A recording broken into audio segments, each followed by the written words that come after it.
warahmatullahi wabarakatuh. Puji dan syukur atas nikmat Allah Subhanahu wa taala, serta salam dan salawat kepada Nabi besar Nabi Muhammad sallallahu alaihi wasallam. Saya Maria Safira akan mempresentasikan laporan magang 2 di SD 103 Bontong Barat. Ya, dan ada empat tujuan yang saya akan presentasikan, yaitu 1. Telaah kurikulum dan silabus. 2. Telaah perangkat pembelajaran atau RPP. Yang ketiga telaah perangkat pembelajaran bahan ajar. Yang keempat telaah perangkat pembelajaran atau instrumen evaluasi. Yang pertama, telaah kurikulum dan silabus. 1.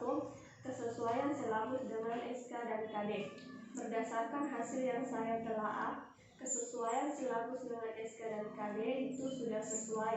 Itu terbukti pada RPP yang saya lihat dan silabus pendidikan, karena memang pada saat kita membuat RPP harus mengikuti pada silabus.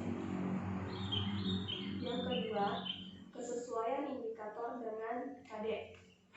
Berdasarkan hasil yang saya telaah, tentang kesesuaian indikator dan KD yaitu sudah sesuai. Pendidik dalam membuat RPP dan merumuskan indikator pencapaian kompetensi berdasarkan kompetensi dasar yang ada pada silabus. Yang ketiga, kesesuaian materi dan KD. Tentang kesesuaian materi dan KD, yaitu sudah sesuai karena materi ajar yang diajarkan kepada peserta didik dan saya dapat mendeskripsikan bahwa kesesuaian antara materi ajar dengan kompetensi dasar sangat sesuai karena pendidik mengembangkan materi pembelajaran sesuai dengan kompetensi dasar yang ada pada silabus dan RPP. Yang keempat, kesesuaian pengalaman belajar dengan konteks latar belakang. Mengenai pengalaman belajar, pendidik biasa menyesuaikan antara pengalaman belajar peserta didik dengan latar belakang peserta didik jika sesuai dengan materi yang diajarkan. Yang kelima, kesesuaian alokasi waktu dengan cakupan materi. Kesesuaian alokasi waktu dengan cakupan materi di SD 103 Bontong Barat yaitu pendidik melaksanakan proses belajar mengajar. Kesesuaian alokasi waktu dengan cakupan materi terkadang sesuai dan terkadang tidak sesuai. Ketidaksesuaiannya, pendidik biasa memberikan nasihat ataupun motivasi yang tidak terlalu lama, bahkan tidak sama sekali memberikan motivasi belajar, sehingga pembelajaran cepat dimulai dan cepat juga selesai. Itu yang menyebabkan waktu proses belajar mengajar tidak efektif. Juga pada saat pendidik menggunakan metode diskusi, terkadang banyak peserta didik yang tidak memperhatikan pendidik dan banyak yang mengganggu temannya pada saat proses belajar mengajar. Yang keenam, kesesuaian sumber belajar atau media.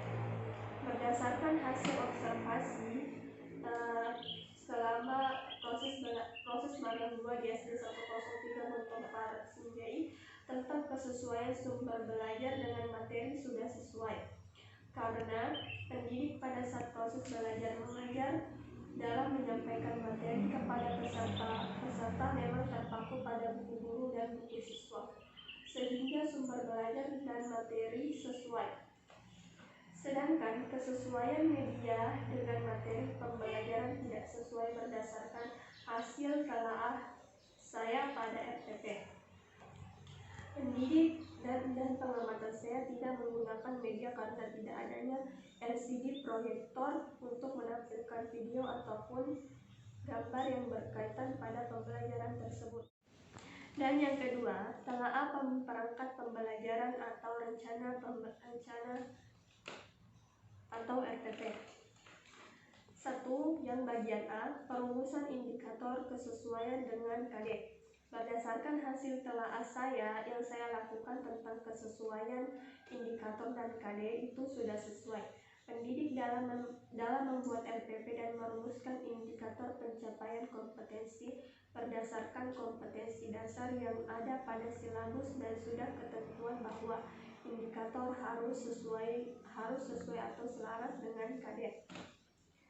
Yang bagian B, perumusan indikator atau kejelasan rumusan menggunakan kata kerja operasional. Berdasarkan hasil yang saya telaah tentang kejelasan rumusan menggunakan kata kerja operasional sudah sesuai, itu terbukti pada RPP pendidik. Dengan materi statistik diagram batang yang indikatornya mengemukakan cara menafsirkan data yang disajikan dalam bentuk diagram batang. Jadi kata mengemukakan, menjelaskan, dan menyajikan merupakan salah satu dari kata kerja operasional. Bagian C, perumusan indikator kelengkapan cakupan rumusan. Dalam perumusan indikator yang dicapai telah sesuai dengan kelengkapan cakupan rumusan. Terus yang kedua, bagian A, pemilihan materi kesesuaian KD. Berdasarkan hasil telaah yang saya lakukan tentang kesesuaian materi dan KD, yaitu sudah sesuai. Karena materi ajar yang diajarkan kepada peserta didik, saya dapat melihat bahwa kesesuaian antara materi ajar dengan kompetensi dasar sangat sesuai. Karena guru mengembangkan materi pembelajaran berdasarkan kompetensi dasar yang ada pada silabus dan RPP. Yang bagian B, pengorganisasian materi, kesesuaian alokasi waktu dan cakupan materi. Kesesuaian alokasi waktu dengan cakupan materi di SD 103 Bontempara, yaitu pendidik melaksanakan proses belajar mengajar. Kesesuaian alokasi waktu dengan cakupan materi terkadang sesuai dan terkadang tidak sesuai.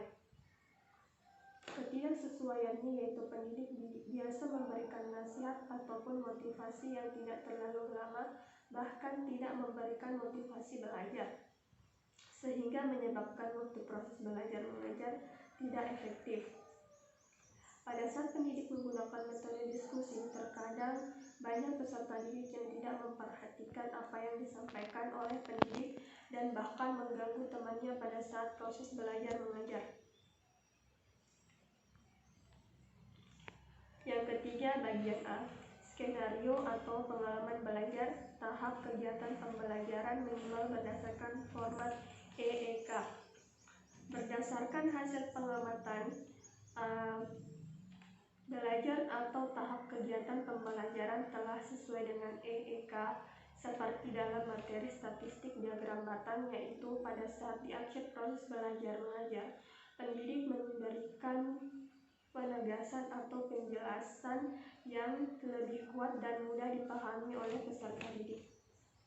Bagian B, skenario atau pengalaman belajar tahap kegiatan pembelajaran berdasar pada active learning, student center and learning atau pemberdayaan siswa.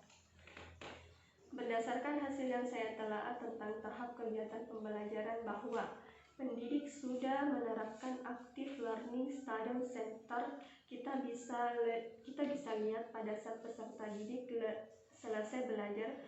Setelah pendidik menjelaskan materi secara umum, pendidik membagi peserta didik ke dalam beberapa kelompok dan melakukan diskusi. Jadi peserta didik lebih berpartisipasi aktif dibandingkan dengan pendidik. Yang bagian C, kesesuaian pengalaman belajar dengan konteks latar belakang siswa.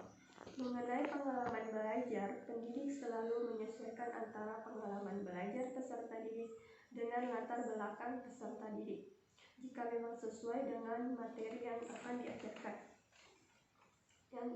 Yang keempat, bagian A, kesesuaian pendekatan model strategi, metode dengan hakikat mata pelajaran. Berdasarkan hasil yang saya telaah, pada RPP pendidik hanya mencantumkan pendekatan dan metode, sedangkan strategi dan model pembelajaran pendidik tidak mencantumkan. Bagian B, kesesuaian pendekatan model, strategi, metode dengan materi. Berdasarkan hasil yang saya telaah tentang kesesuaian pendekatan model, strategi, metode dengan materi sudah sesuai. Meskipun strategi dan model tidak dicantumkan pada RPP, tetapi pendekatan dan metode yang digunakan sudah sesuai dengan materi yang diajarkan, dan peserta didik bisa memahami materi yang diajarkan. Bagian C, kesesuaian pendekatan model, strategi, metode dengan karakteristik siswa, yaitu kesesuaian pendekatan metode, strategi, metode dengan karakteristik siswa belum sepenuhnya dilakukan pendidik karena terkadang pendidik terkadang hanya melakukan pendekatan saintifik. Yang kelima, bagian A, kesesuaian sumber belajar dan media dengan materi. Berdasarkan hasil observasi dan telaah selama proses magang di SD 103 Bontepare tentang kesesuaian sumber belajar dengan materi sudah sesuai karena pendidik pada saat proses belajar mengajar dalam menyampaikan materi kepada peserta didik memang terpaku pada buku guru dan buku siswa saja, sehingga sumber belajar dan materi sesuai. Sedangkan kesesuaian media dengan materi pembelajaran tidak sesuai karena berdasarkan hasil yang saya telaah pada RPP pendidik itu tidak menggunakan media karena tidak adanya LCD proyektor untuk menampilkan video atau gambar yang berkaitan dengan pembelajaran statistik diagram Batak. Bagian B, kesesuaian sumber belajar media dengan karakteristik siswa. Pendidik selalu mengusahakan agar media yang digunakan dan sumber belajar agar bisa sesuai dengan karakteristik peserta didik. Bagian C, kesesuaian sumber belajar media dengan fasilitas yang tersedia di sekolah.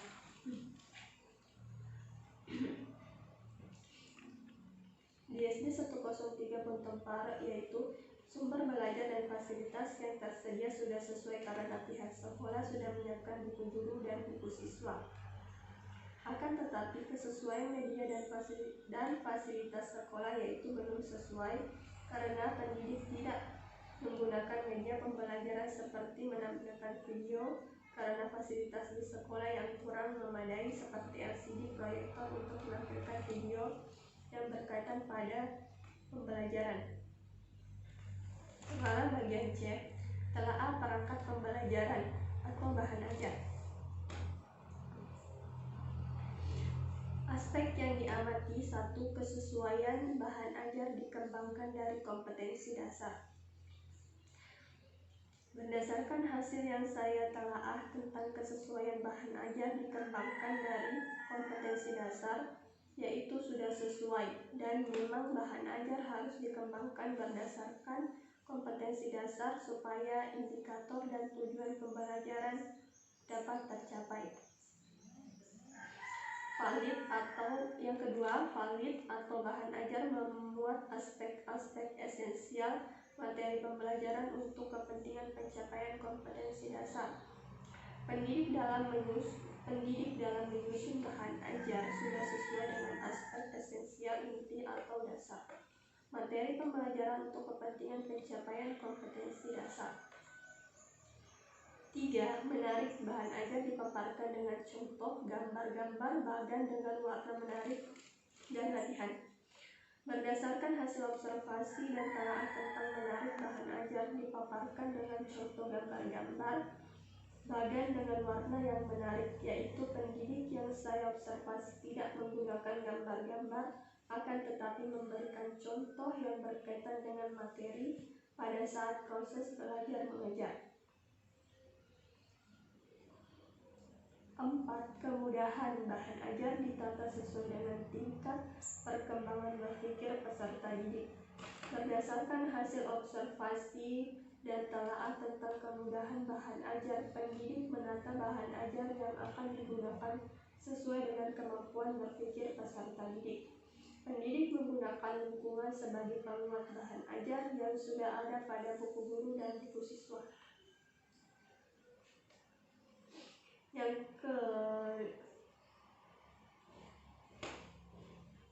Yang kelima, konsisten dengan realita fenomena kehidupan atau bahan ajar membuat realita kehidupan sosial alam atau budaya. Berdasarkan hasil observasi dan telaah tentang konsisten realita kehidupan, bahan ajar membuat realita kehidupan sosial alam atau budaya, yaitu pendidik terkadang mengaitkannya dengan kehidupan nyata yang berkaitan dengan materi sehingga peserta didik tidak hanya terfokus pada kompetensi dasar, akan tetapi lebih mengembangkan pengetahuannya. Kegunaan bahan ajar. Yang keenam, kegunaan bahan ajar sesuai dengan kebutuhan peserta didik. Berdasarkan hasil telaah bahwa bahan ajar yang digunakan oleh peserta didik digunakan oleh pendidik tersebut telah sesuai dengan kebutuhan peserta didik. Yang ketujuh, kerunutan atau bahan ajar dipaparkan secara logis dan sistematis. Berdasarkan hasil telaah tentang kerunutan bahan ajar dipaparkan secara logis dan sistematis, pendidik menyiapkan bahan ajar atau materi pelajaran secara logis dan sistematis sehingga peserta didik mudah memahami pelajaran yang diajarkan oleh pendidik. Yang bagian terakhir atau D, telaah perangkat pembelajaran atau instrumen evaluasi. 1. Kesesuaian kisi-kisi dengan cakupan pokok bahasan di dalam kurikulum. Berdasarkan hasil yang saya telaah, yaitu sudah sesuai, karena pendidik membuat kisi-kisi atau soal yang akan diberikan kepada peserta didik berdasarkan pada indikator dan kompetensi dasar yang sudah ditentukan. Yang kedua, kisi-kisi mencakup semua ranah kompetensi dalam bidang studinya. Pendidik di SD 103 Montoparo dalam membuat kisi-kisi mencakup ranah kompetensi seperti penilaian kognitif, afektif, dan psikomotorik. Misalnya pada aspek kognitifnya, pendidik biasanya memberikan tes lisan atau tulisan. Tes tulisan pendidik memberikan soal tanya jawab, sedangkan tes lisan pendidik memberikan pertanyaan. Terkadang pendidik memberikan tugas hafalan. Kemudian untuk aspek afektif, pendidik menilai dari aktif atau tidaknya peserta didik dalam proses pembelajaran. Sedangkan aspek psikomotorik, pendidik biasanya memberikan tugas cerita pengalaman masing-masing peserta didik dan melakukan percobaan atau praktek. Yang ketiga, jumlah butiran soal sesuai dengan alokasi waktu yang telah ditentukan. Jumlah butiran soal sesuai dengan alokasi waktu yang ditentukan, yaitu pendidik membuat soal dengan menentukan alokasi waktunya, begitu juga dengan tingkat kesukarannya. Untuk tugas hariannya, biasanya disesuaikan dengan waktu yang ada karena biasanya tugas diberikan pada akhir pembelajaran. Pendidik menentukan untuk ulangannya misalnya 1 jam atau 1,5 jam untuk menjawab soal yang diberikan. Yang keempat, rumusan butiran soal menggunakan bahasa yang mudah dipahami oleh peserta didik. Berdasarkan hasil telaah tentang rumusan butiran soal menggunakan bahasa yang mudah dipahami oleh peserta didik, yaitu pendidik tidak menggunakan bahasa ilmiah. Yang kelima, kesesuaian pilihan soal dengan tingkat perkembangan berpikir peserta didik. Kesesuaian pilihan soal dengan tingkat perkembangan berpikir peserta didik yaitu sudah sesuai. Terbukti karena pendidik membuat soal dengan 3 tingkatan, yaitu mudah, sedang, dan sukar atau sulit. 6. Kunci jawaban tersedia dan sesuai dengan butiran soalnya. Berdasarkan hasil telah tentang kunci jawaban tersedia dan sesuai dengan butiran soalnya, yaitu pendidik sudah menyiapkan kunci jawaban dan bobot penilaian sesuai dengan butir soal yang sudah dibuat sebelumnya dan biasanya dicantumkan dan dilampirkan pada RPP. Baik, itulah tadi presentase dari saya. Lebih dan kurangnya mohon dimaafkan. Assalamualaikum warahmatullahi wabarakatuh.